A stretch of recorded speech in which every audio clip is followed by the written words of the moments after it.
the Rivers State High Court gave an order that the police should be part of the election and other security agencies. Whoever they went to court to get that order will probably return to the court and say police never obeyed them. Then those who ran to Federal High Court in Abuja will probably go back to the same judge, Justice Lifu, and say, look, these were the direct orders you gave, and probably they were not obeyed. So what's the next thing? So don't think this will be the end, especially in terms of litigation, but this will stop the newly elected council chairman from working. The workers in all the various council secretariats will be happy to return to their work. Remember, they were paid for the last 3 months without going to work. So this gives them the opportunity to access their various offices. I'm sure a lot of files will probably be damaged by now. You don't know what will have happened in the respective council secretariats. I'm sure they will use today and tomorrow to clear out whatever impediments they might have in the offices. Then let's hope that latest Wednesday there'll be handovers by caretaker chairman, and thereafter the newly elected council chairman should begin their work. Well, people will be happy that the councils are open. A lot of people that had issues with the marriage registry, a lot of things that local government, does. So all those activities will kickstart in earnest. Very well. And, two quick things came to my mind when you were talking about what could happen today and maybe some files. We just hope many are not missing at this time, because we know what used to happen and what people will be saying, damaged files. No, if the files are missing, then the police will be held responsible, because they barricaded the council secretariat. So it means anything that happens in any council secretariat, the police should be held responsible. Right. Because they mounted their men in all the council secretariat. So you won't say it's the officials of the local government that has done this. Yeah. Because they were not, in fact, on the day the council secretariat were barricaded, a lot of them reported for work, but they were not allowed into the premises. So if you are looking for things that are missing, then police will probably provide them explanation. That's right. I'm talking in the context of what we used to hear, because the office has been under lock and keys for some months now, and a new chairman has just emerged, and you know what they do around here, because we make complaints of this thing at the national level, at the state level. Sometimes it happens at the local government level, because a new man come in charge, and he comes into the place and sees that, all these furnitures are not worthy for a chairman, and he tries to change it. A new vehicle will be bought, a new set of computers, purchase and purchase and purchase. Don't you see that happening? Well, I don't see much of it happening. If a new council chairman comes in and says, look, I want to change the furniture in my office. Remember, it's within the, what do they call it now? I'm trying to remember what they call it. It's within the paraphernalia of his office. Yeah, the autonomy has to do that. Yeah. I'm trying to look for the word now. If I remember, I'll let you know. It's within the paraphernalia of the office he occupies. It won't be changing the entire council secretarial structure. No. These are civil servants who are there already, so the bureaucracy is there already. If it's going to change anything, it will probably be in his immediate office. Probably it says the chair is no longer good enough, or the table is not good enough, or some might just as well start work and keep working until probably they have the time to look at what's going on there. Yeah, and quickly now, there is Rivers. Let me put this one as far as Port Harcourt is concerned, Governor Fubara, and then the Abuja factor as well, former Governor Nyesom Wike, and some of his people who are there. So, do you foresee that yes, there will be backlash? The election has come, it has gone, swearing in has been done. Or do you expect Abuja, when I mean Abuja, I'm referring to the former governor's camp, for them to stand down and wait for just litigation?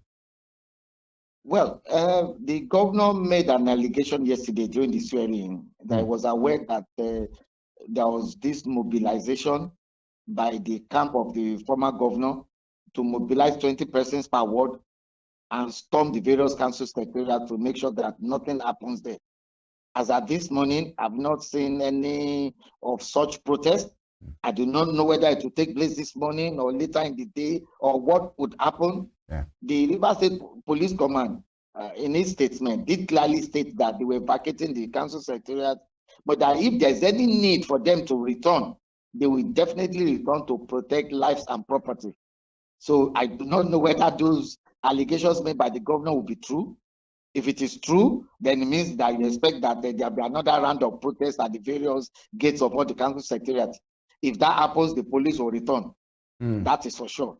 And so let's wait and see what happens. Yeah, and I'm not sure that's good for democracy as well, because many persons have been asking, for you that are resident in Rivers, say, which day will Rivers people wake up and just have a fresh air and there will be no disturbance anywhere and really enjoy the dividends of democracy? And, you know, talking about protests, non-state actors have been speaking on this issue, former militant Asari Dokubo, Mujahideen Asari Dokubo. Yeah, has been very vocal to say, speaking on both sides of the mouth. He supported the president before the election. Right now, it's like he's recounting and supporting, Governor Fulbright and all of this matter, to say nobody should disturb the man, and they are ready. If anybody is disturbing him, they are the ones in Rivers State, and they will have him and them, all of these boys, to contend with. And you know, when people like this come out with brazen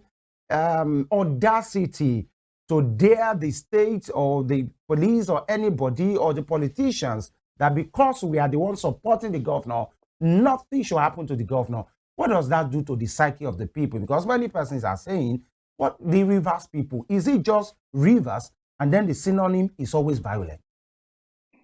We are used to it. It's our, let me say, it's our way of life. It's not new to us. I'm sure a lot of people outside of Rivers State will be so apprehensive. But we who reside, in the state are used to all of this drama. Remember, we started all of this from 2014 when the then governor Amechi decamped, or was it 2013 decamped from PDP to APC? All of what happened dovetailing into how Wike became governor of Rivers State. We had 8 years of Wike. We had one political drama today or tomorrow, all through all of his 8 years. We had the new governor. He had been sworn barely 6 months later. There's an impeachment plot. We are used to all this political drama. You understand? So it's basically for those who are politically aligned. For the rest of us, we try to move on with our activities every day. So I don't see, for me personally, I don't see any new thing in this. Even while Governor Peter Odili was governor of this state, we had peace for the first 4 years. And towards the end of his tenure, remember, we had to declare state of emergency in Rivers State when the Port Harcourt was practically taken over by 2 contending cult groups. So it's been on and off of political drama in this state since 2005. All right, so, yes. Yeah, I mean, that means probably Rivers State slogan or motto should be the drama base of the nation. If we could change the treasure there, I mean. No. We remain the treasure base, please. Don't take away our name. All right, it's fine. Otherwise, we'll protest to your office. We have to round off now, Lekon. As a journalist on ground, the political war between Governor Sim and Minister Wike, how do you see it pan out in the coming months or years? In politics, we can never say never. Tomorrow morning, now, Governor Fubara and Wike can say they've reconciled and they are not fighting again.